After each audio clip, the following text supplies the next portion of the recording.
Meaning of enfranchise. Enfranchise.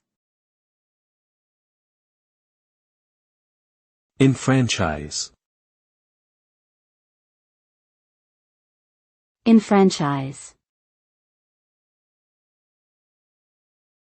Enfranchise.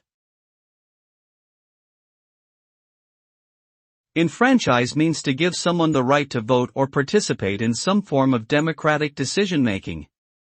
It is the act of granting citizenship or legal rights, especially the right to vote. Enfranchisement can lead to greater representation and empowerment for historically marginalized groups, such as women, racial and ethnic minorities, and the economically disadvantaged. This can result in a more inclusive and just society, where everyone has an equal voice in shaping their future. Enfranchisement is an important part of promoting democracy and human rights around the world.